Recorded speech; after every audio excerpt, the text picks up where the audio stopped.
How many bones has he found in? That's only one. Did they find any? We haven't actually walked into the cave to check. To see if there's others. Yeah. Our location of our film crew in the region of Hawke's Bay, New Zealand. Within this region there lie many hapu or family clans of Native Māori. So the ko iwi or kahuninu, Rongamai Wahine, the Ngai Tahu and Mahu the Great Tohunga, their descendants live within this region. Within this region of Kahuninu, Kihira-Taunga, rises the Kāweka mountain range. Various limestone karst systems exist where the moa bird bones are found.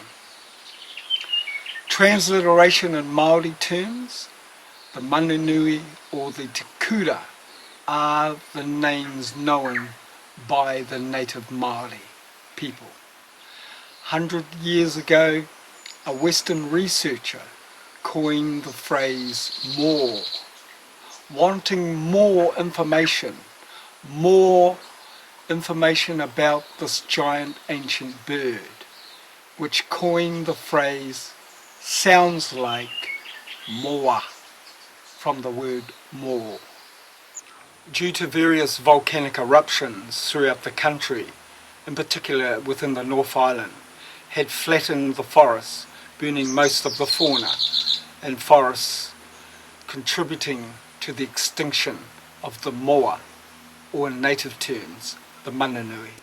Follow me through as we now move through into the cave system.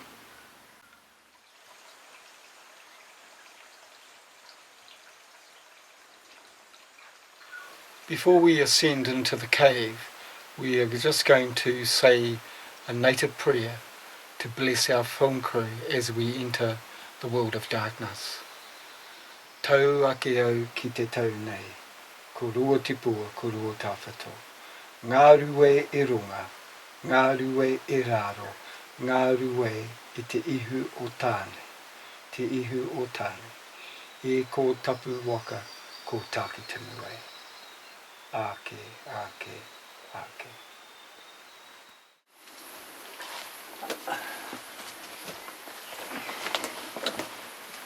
Oh, she's really steep.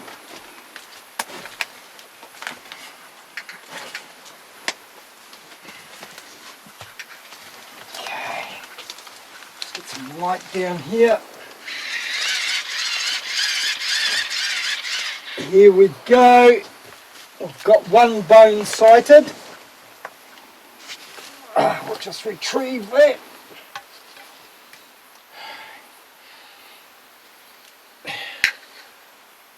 Pass there, just upwards. Yep. And we'll just have another look. And I can see some other bones. Wow. We're going to need a long stick to reach there because the cave's too low. Right, we're going to hold some light there.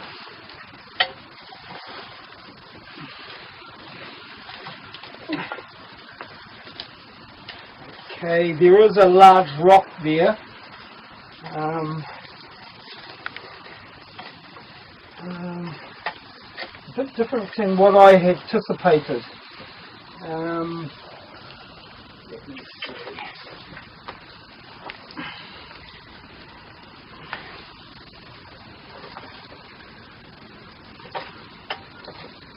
That rise has disappeared.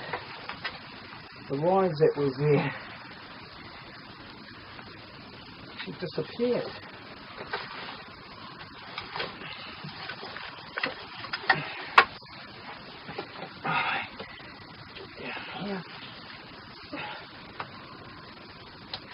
Okay, this might be the head of the moa.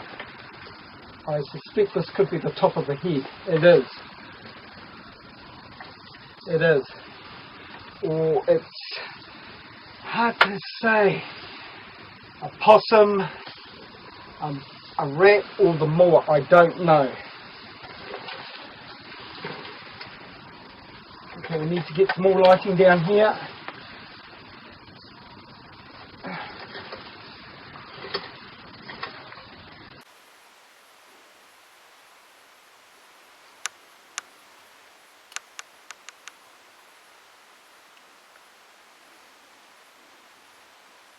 As you can see, we have found further Manunui bones, or coin the phrase in Western terms, the moa bird. We are going to retrieve them and with a prayer, also within the native language, we're going to bless them, us and our surroundings as we are one with Mother Earth and Sky Father.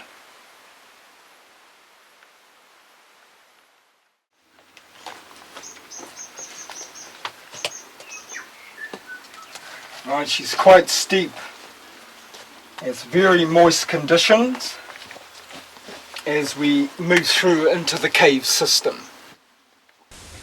The internal ground of the cave is layered with volcanic ash. The pelvic bone section of the Manunui moa lodged between two rock outcrops, suggesting a time of volcanic eruptions. Scared, the Manunui ran, fell into the cave system, breaking one of its leg bones. The pelvic bone lodged between the two rock formations. The giant bird, unable to stand, died there.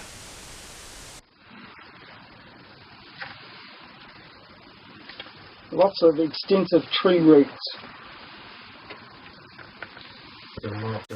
Yeah, it has. Because before we had that mound. That rock was quite in the open originally, wasn't it? That one there. So do you think that the cave system has collapsed a bit? As you can see, further excavations have revealed a bone head, which we are unsure whether it is a moa or a marsupial, such as a rat. We've also uncovered some more bone fragments, but they will be verified later on. Native invertebrates, the weta, are above us in the cave by the hundreds. I'm pleased that we found that skull. Still to be verified what it is, but so far I haven't really found anything else. But you know, got to keep going and see what I can see. Now I can't remember whether last time we found some bones in this area here or further down here, because the land's just changed so much. And that's what a bit of rainfall does, changes the land. So to try to have a good dig, I'm just going to cover the whole area, slightly moving the soil, see if we uncover anything without affecting the cave and its formation too much. Now I've just come across some bones. I don't want to guess what they are, but I have found a small pile of bones here from doing some digging. So I did find another skull, much like the one that we found before, and I've also found some smaller bones with it. So I'll just bring them into view over here.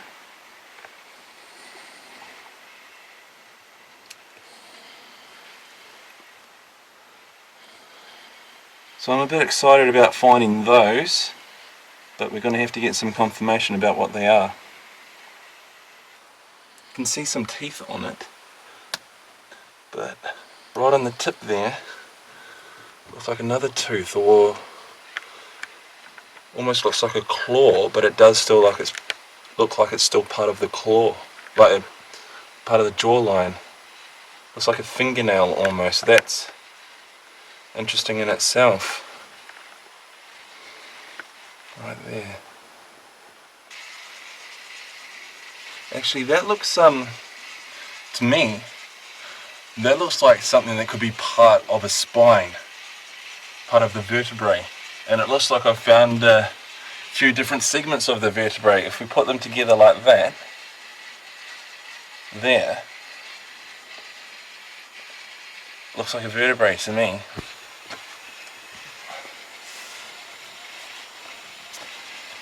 Now, I'm just gonna do a bit of digging. It's a very narrow spot. It looks like I'm pulling another bone here. I can't be sure yet. Yep, it's another bone. There. It looks like there is a few more bones down here.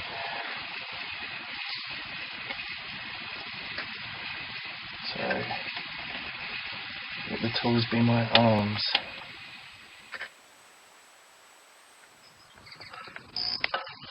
I wonder if those rocks act as a stopper for any potential bone, apart from that light one there. Might do, because we did find a lot of the bones over the other side. Yeah. Apart from this one. Apart from that one, and it is a smaller bone. Yes. Such a narrow gap, it's hard to have the right tools to be able to reach.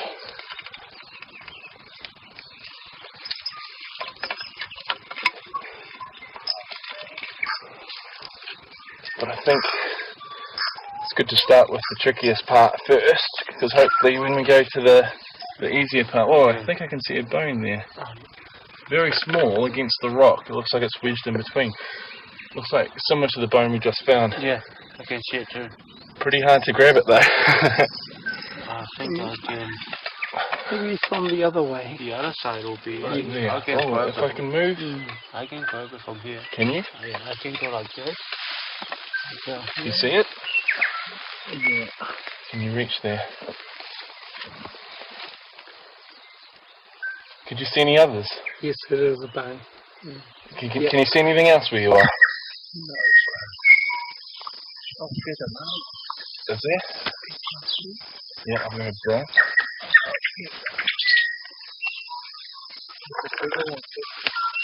Oh yeah. Excellent.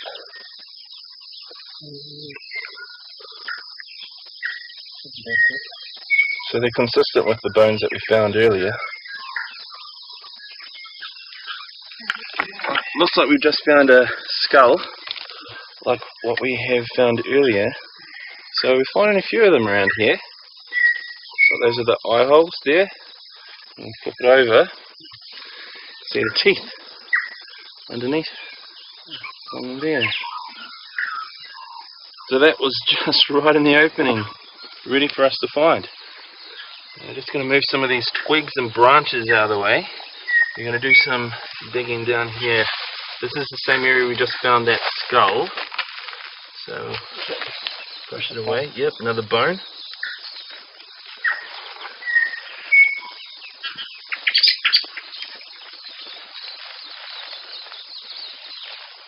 Use my hands to be a bit more intimate, can feel as well as see.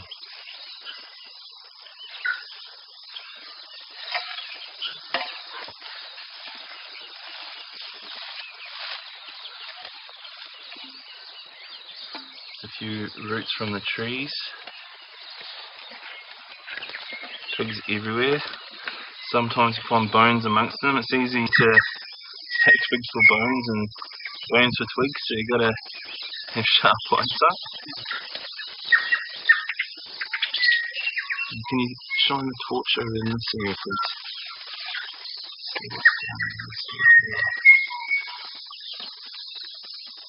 And to me at the moment, considering we just found the skull and some bones on the surface, it's making me think that it has been washed down this way.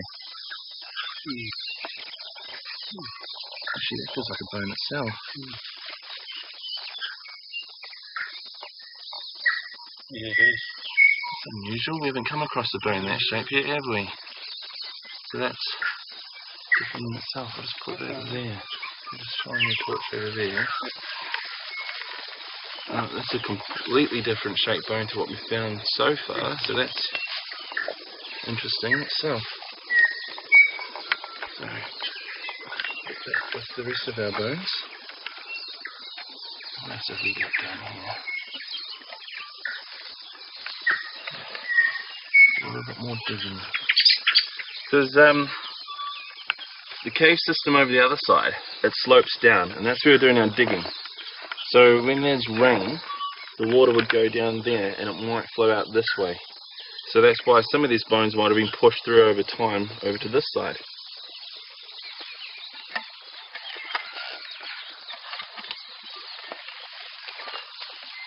Is that a bone there? Looks like another bone there too. So there's quite a few in this little area. We've barely even got inside the cave. So it'll be interesting to see whether they have all been pushed through due to the rain, or whether some of them have been stopped where the rocks are.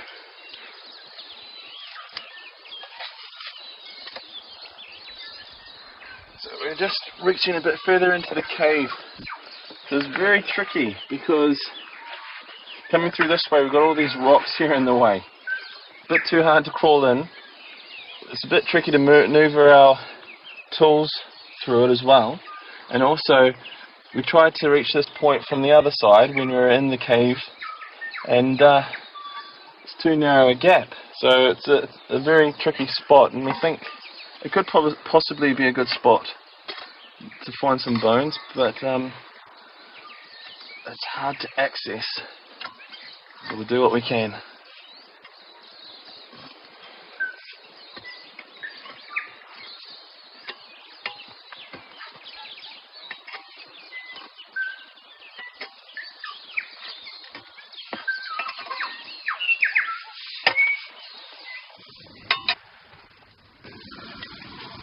Oh, here we go. There's something right there. Yeah. Little bone. And there too. You saw that too? Yeah.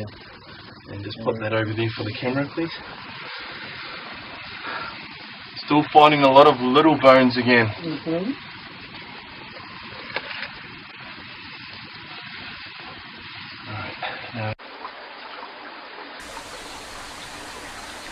The ancient Maori talked kororo in regards to the moa, the Manunui. The native Māori stated that the Manunui became extinct to the volcanic eruptions in the North Island of New Zealand. The North Island known as Te Ika a Maui, Te Ika Whenua. British colonists invented the hypernormalisation, mind control of the public minds, blaming the coming of the Polynesian arrival to New Zealand, Aotearoa, for the moa's extinction. The current excavations have unearthed Manunui bones, moa, found in a mixture of volcanic ash and forest debris. According to the story from wairua Hapu, the legendary chieftain Tamaho, a rangitane Te Iwi a Maui chief, talked about Te Rau o Pio Pio, outlining how volcanic eruptions occurred, leading to the moa's extinction in the main. 2 burnt ngā moas were injured. The native Maori hapus had cared for the 2 birds at the mountain range called Whakapunaki. When the giant ancient birds died, a feather was taken from the body and stored in a wakahuia container. The feather was used at tangis, funerals throughout the many centuries, placed on the lintel of the chieftain's whare. Tapawai, one of the last aristocratic chieftains, lord, at his death the feather was used, placed on the lintel of his whare during his tangi, funeral. Tapawai's descendants, his mokopuna Te Hainga Pari Te Pua, or spelled Pari Te Pua, name derives from the story of Te Rau o Pio Pio. Te Hainga, the last aristocratic chieftain, spokesman. When Te Hainga Pari Te Pua spoke on the various maraes, it was said that the people watched in awe, awaiting to see his diamond tooth. Some say it was a ruby.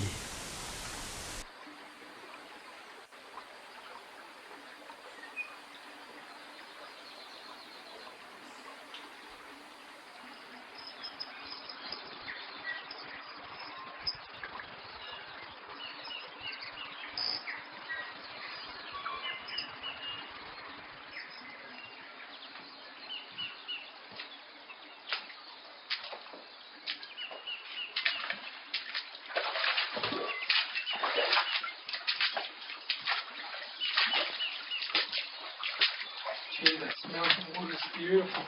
Josh?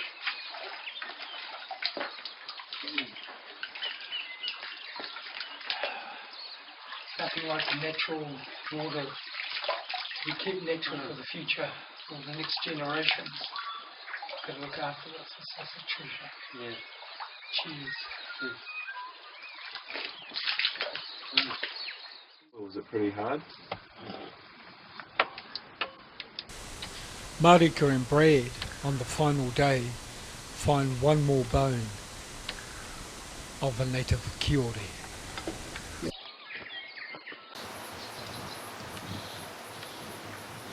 Twirl it around Marika. Like it almost looks like a hunk of wood. Marika had discovered an ancient cattle bone, part of the legacy of the colonial British farmers.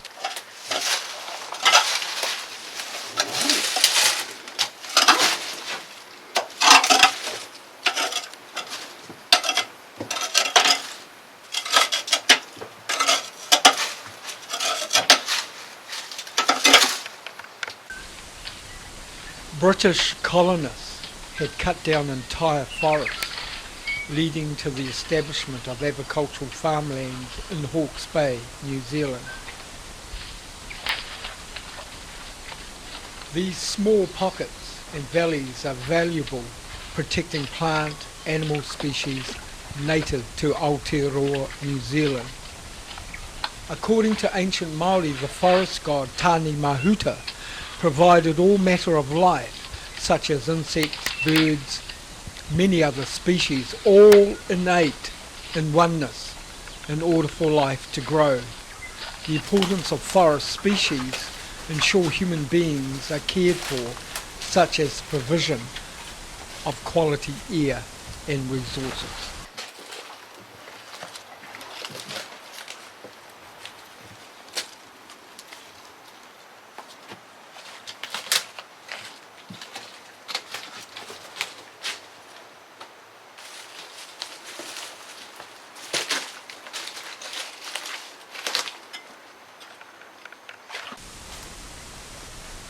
Since filming began, our film crew experienced phenomena such as wairua following us in light formation. The forests of native birds looked and sang songs of interest.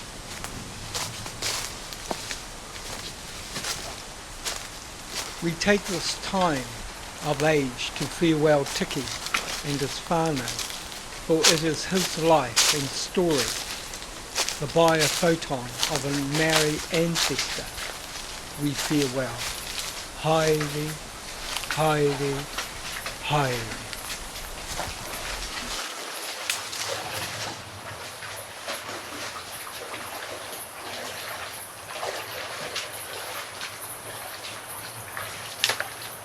Just finished our last day here in the Kāweka Mountains within the Hawke's Bay region of New Zealand. The Māori name for the area is Kahungunu Kihira Taunga. We're the descendants of Mahu, the great sorcerer, the great tohunga, where his uri live. We're at a Maori House of Learning. My name's Brad. I'm one of the technicians that retrieve the moa bones, and I'm going to go through the moa bones with you today. Right, so I've got the bones displayed here on the table. What we've got here is the pelvis bone of the moa. So this is the hip area, if you want to relate it to a human, and I'm just going to go through these as if I can relate them to humans, just to give you a better idea of what part of the body that they belong to. So this part of the moa, as I said before, is the pelvis. Relating it to the human body, that pelvis bone would be right there. Now we've also got the leg bones of the moa, which are these two here. Unfortunately one of them's broken in half, but that is one of them there. I'll get the one that's not broken in half, and Now, I believe it goes up this way. So this would be the knee, right there. So, putting it in line with where my knee is, that goes right up to my stomach. So it's quite long. I'd say this would be about 2 foot. Yeah, roughly 2 feet long. So this is definitely the top half of the leg for the moa. The bottom half of the leg we haven't found, but that would be attached there, and that's where it would bend. So it bends different to a human, whereas we walk and our knees bend there. It's in reverse for a moa. So the legs would be bending forward, kind of like that. These are the leg bones of the moa. They're basically the thigh bones. So that would be going from the hip down to the knee. This would be the part of the bone that is attached to the hip. This is the knee there. On this one it's the other way around. I'll just spin it around so they're both the same way. Unfortunately this bone was snapped in half when we discovered it. So those are the thigh bones. We've got the pelvis here. It goes up this way. So if we take that, it would be attached like that.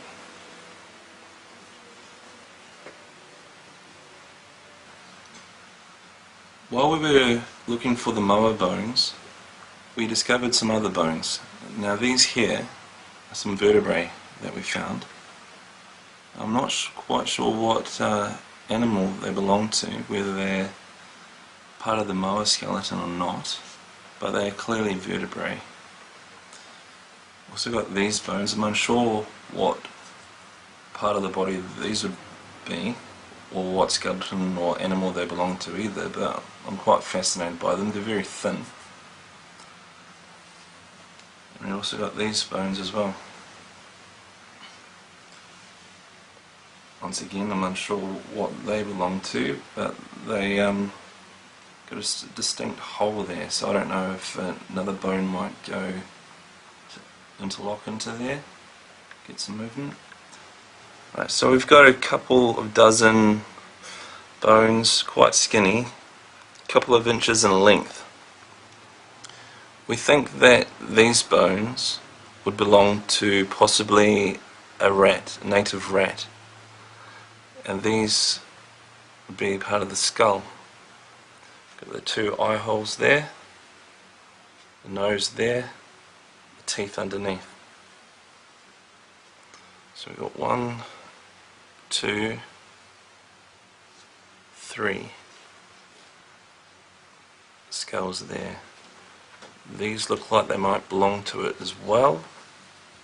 It's also got teeth on them, and looks like a front tooth as well. And while we're also in the bush, which was about 1,000 meters above sea level, we also discovered a rock which had a shell that tells us that that land was possibly underwater many years ago. And that's the shell right there.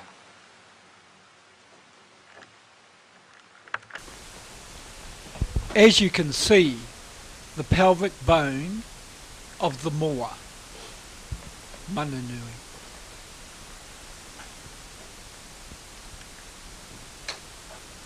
The top leg bone, the femur, is broken here.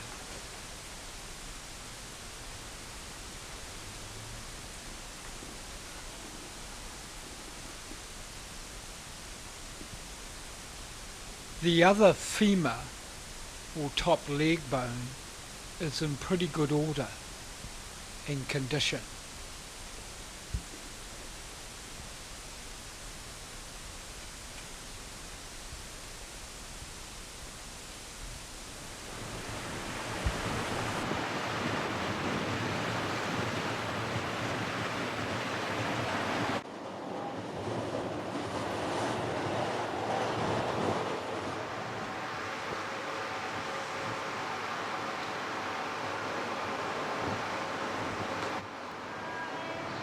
The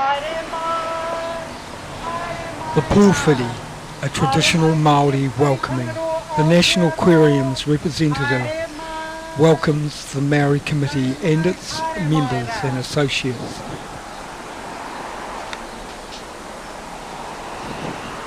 The visiting Maori Committee is led by a woman carrying the moa bones, Manunui, followed by the men. This is a traditional Māori cultural rule.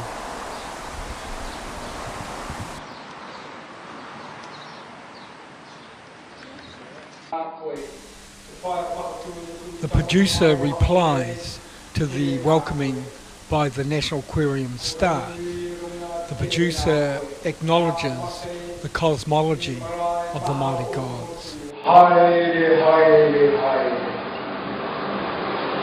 According to the story, this particular person wanted to know more information.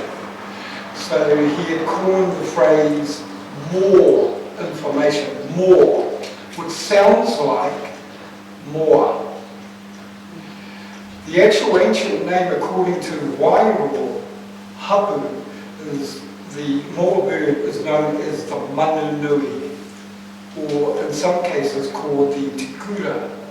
So those were the two names that were bestowed on this bird. So there was no such bird. Two things within the history of the moa. One is the name Manunui to become prevalent on the side of moa.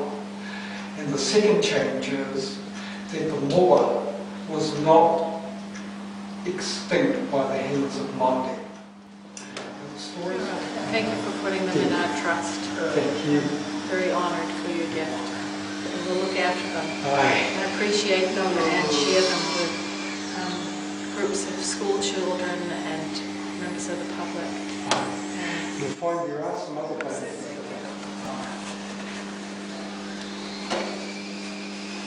Oh wow, not what I expected. That's enormous. Indeed.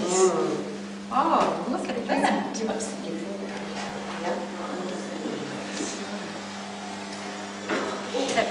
You'll see that one of the bone pairs is actually snapped. We suspect that in the cave where we found it, it has been touched for probably hundreds or thousands of years. There was volcanic ash.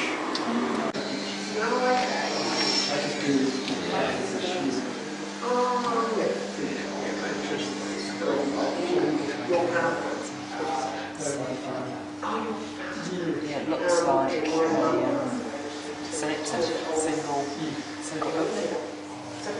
Which would suggest that many other mammals were around at that time. The presence of ash suggests it was a very ancient eruption, so at that time there wouldn't have been any other real land mammals apart from the bats. So certainly worth looking at more.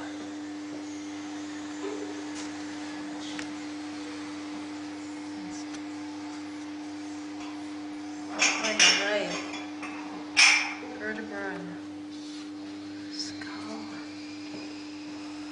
It's amazing to actually find the bones in a position where you can work out what actually happened when they passed away. It doesn't tell you what was, but just also what happened. Yes, that's right. We sort of look at